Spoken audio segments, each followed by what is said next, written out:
In this video, I'll show you how to record system audio or internal sound on Windows 11. First, open the Audacity application. Once open, look at the top of the Audacity window, locate the Audio Setup section. Click the Recording Device drop-down menu.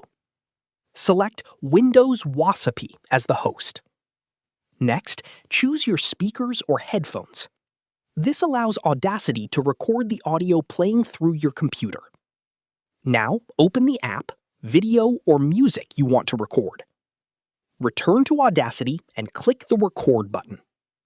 Audacity will begin capturing the internal audio from your system. Play the audio you want to record. When you're finished, click the Stop button in Audacity. To save the recording, click File, then Export Audio. Choose a format such as MP3 or WAV, select a save location, and click Export. Your system audio recording will now be saved to your computer. That's it.